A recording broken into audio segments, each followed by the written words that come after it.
L'œuf de poule est un matériel biologique simple et pratique pour mettre en évidence les phénomènes d'osmose et de diffusion à travers les membranes coquiliaires semi-perméables. Ces dernières, sécrétées dans l'isthme de l'oviducte de la poule, sont de nature protéique et forment un réseau fibreux et dense qui, bien que n'étant pas l'homologue de la membrane phospholipidique des cellules, sont comme elles semi-perméables.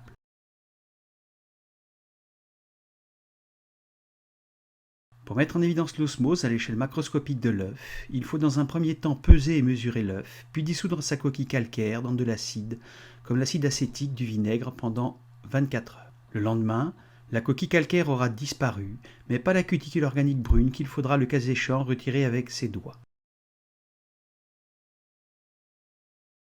Une légère pression sur l'œuf permet de mettre en évidence une surpression retenue par l'élasticité des membranes coquiliaires.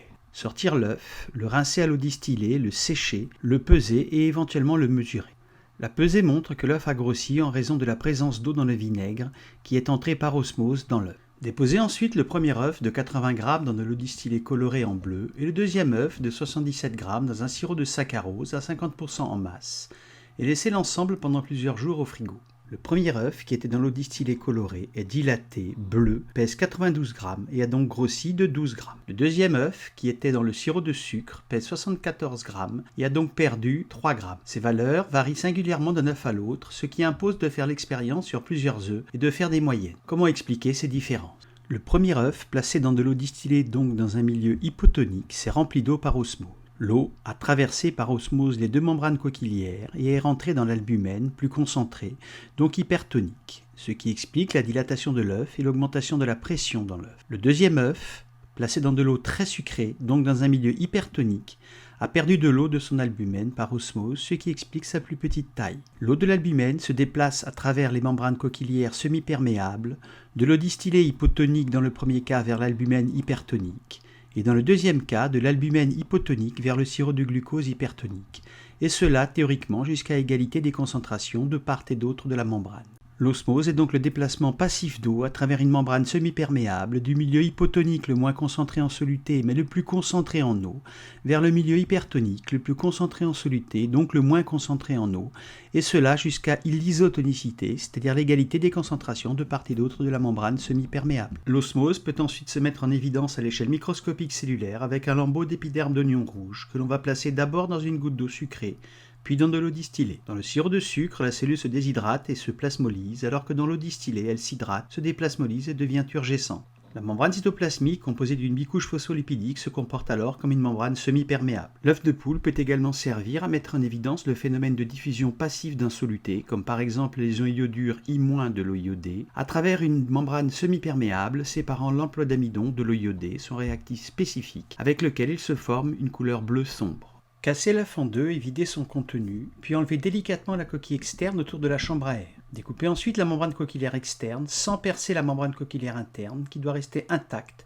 puisque la diffusion se fera à travers le maillage dense formé par ces protéines. Pour mettre en évidence la diffusion descendante des ions iodures, remplir l'œuf d'eau iodée et le poser dans un bécher rempli d'emplois d'amidon. Contrôler l'intégrité de la membrane coquiliaire interne en vérifiant que l'eau iodée dans l'œuf conserve sa couleur orangée caractéristique. La membrane coquiliaire sépare donc deux milieux aqueux de composition chimique différente. Dans l'œuf, au-dessus, une solution aqueuse composée d'ions potassium K+, non représentés et d'ions iodure I- et I3- en violet. Dans le bécher en dessous, une solution aqueuse d'amylose, macromolécule polysaccharidique composée d'un enchaînement de plusieurs centaines de résidus glucose reliés entre eux par des liaisons osidiques alpha-1,4. Les anions triiodures sont de petites espèces chimiques linéaires d'environ 600 picomètres de long et 200 picomètres de large, alors que l'amylose est une macromolécule formant une très longue hélice non ramifiée d'environ 1,4 nanomètres de diamètre et de plus de 100 nanomètres de long. Les ions triiodures ont un diamètre 7 fois inférieur à celui de l'hélice et peuvent donc y rentrer et former dans l'amylose des chaînes de polyiodure I3-, I5-, I7-, etc. Assez rapidement, on observe dans l'emploi d'amidon des veines bleues caractéristiques de la réaction entre les ions iodures et l'amidon. Les ions iodures I- et triiodure I3- ont donc diffusé vers le bas de l'eau iodée contenue dans l'œuf vers l'amidon du bécher en franchissant la membrane coquiliaire interne, sans que l'amidon ne diffuse de l'emploi vers l'eau iodée. En effet, l'iode de rayon atomique inférieur à 200 picomètres, ici en violet, rentre dans l'hélice de l'amylose de diamètre 1,4 nanomètre à l'état ionique linéaire de polyiodure I3-, I5-, I7-. Les complexes iodure amylose résultants absorbent la lumière, ce qui est à l'origine de la couleur bleu sombre spécifique entre l'iode et l'amidon. L'intensité de la coloration bleue augmente avec la longueur de l'hélice de l'amylose, donc avec le nombre de résidus glucose. Pour mettre en évidence la diffusion ascendante des ions iodures, posez la membrane coquilière de l'œuf sur un bécher rempli d'eau iodée. Versez ensuite dans l'œuf au compte-gouttes de l'ample d'amidon dilué. Dans cette configuration inverse, l'amylose se trouve au-dessus de la membrane coquilière et les ions iodures en dessous. Assez rapidement, on observe dans l'ample d'amidon une teinte bleue caractéristique de la réaction entre les ions iodures et l'amidon. Contrôlez l'intégrité de la membrane coquilière interne en vérifiant que l'eau iodée du bécher conserve sa couleur orangée caractéristique. Les ions iodures I- et triiodure I3- ont donc diffusé de bas en haut de l'eau iodée contenue dans le bécher vers l'amidon contenu dans l'œuf, en franchissant la membrane coquilière interne sans que l'amidon ne diffuse vers le bas de l'emploi d'amidon vers l'eau iodée. La diffusion est le déplacement d'un soluté, ici d'un ion, à travers une membrane semi-perméable du milieu hypertonique le plus concentré vers le milieu hypotonique le moins concentré, et cela d'après la loi Fick proportionnellement au gradient de concentration jusqu'à l'isotonicité, c'est-à-dire l'égalité des concentrations de part et d'autre de la membrane. La membrane coquilière protéique laisse donc passer passivement, sans apport d'énergie dans les deux sens, l'eau par osmose, les ions iodures par diffusion, mais est imperméable aux grosses molécules comme l'amylose et les protéines du blanc d'œuf. C'est donc une membrane semi-perméable qui va laisser passer les petites molécules, ions iodures par exemple, mais pas les macromolécules comme l'amylose, et cela quel que soit le sens de diffusion qui n'est pas lié à la pesanteur. La membrane cytoplasmique phospholipidique est également une membrane semi-perméable qui laisse passer passivement et dans les deux sens l'eau et les petites molécules, gaz, ions, nutriments comme le glucose, déchets du métabolisme comme le CO2, mais est imperméable aux macromolécules comme l'amylose et aux protéines synthétisées par la cellule à partir des nutriments absorbés. Les petites molécules diffusent donc dans le sens de leur gradient de concentration jusqu'à homogénéiser le milieu extracellulaire et le cytosol.